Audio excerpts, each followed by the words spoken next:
ministère. Donc, alors, Madame le Toastmaster du jour, au passage, vous me laisserez vos chaussures là.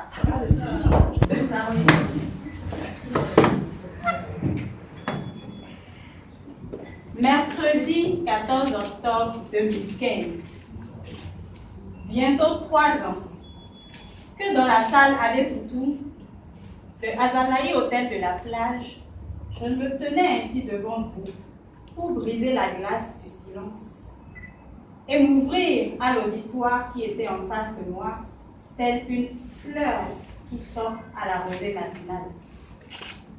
Ceux qui ce soir parmi nous y étaient à l'époque vous diront certainement si leur mémoire a pu défier les effets du temps que je suis étoile, l'heureuse Benjamine d'une fratrie de 5 enfants.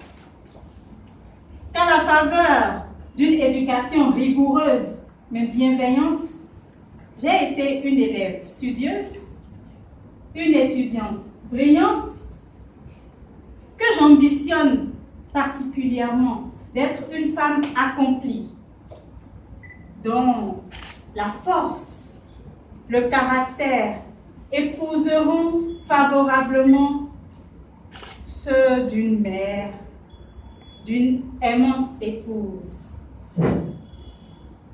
Tout cela, je l'ai dit il y a 3 ans. Mais j'ai dit bien plus, que j'étais intelligente, que j'étais sociale, que j'étais douée, que j'étais battante. Tout cela est probablement bien vrai. Mais il y a 3 ans, ce que j'ai oublié de partager avec vous, de vous confier, et que probablement je n'avais pas intégré moi-même à l'époque, c'est que ce mémorable discours dont je viens de vous passer quelques bribes serait en réalité le début d'une profonde transformation. Ma transformation. Une transformation qui a commencé avec un concours de discours improvisé qui s'est tenu à peine 2 mois après mon bris de glace. Je vous mentirais si je vous dis que j'ai accueilli cette sollicitation de façon spontanée, même si bien plus tard, je me suis rendu compte que j'ai quand même tenu le pari de le réussir.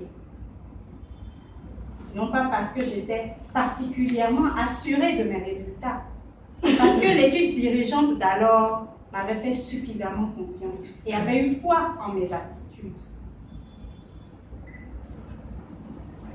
Ainsi donc, commença mon parcours Toastmaster.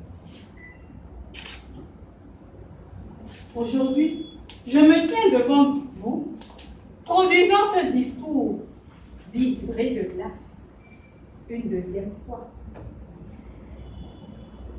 Mais voyez-vous, mon attitude face à l'auditoire, cette attitude empreinte d'aisance et d'assurance, n'a pas toujours été le cas. Il y a 3 ans, j'avais peur, je tremblotais, mes mains frétillaient, mes pieds me donnaient l'impression de virevolter, alors que mon corps tout entier vacillait.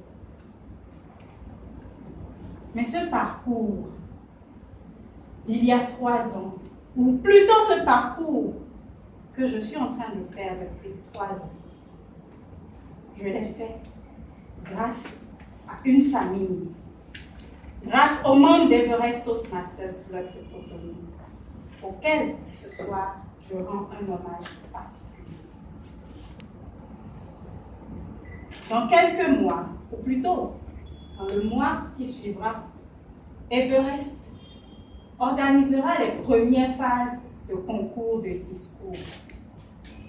Mon concours de ma transformation à moi a commencé par un concours de discours. Et lequel? Un concours de discours improvisé. Dès septembre prochain, nous aurons donc des phases préliminaire du concours de discours improvisé et d'histoire invraisemblable.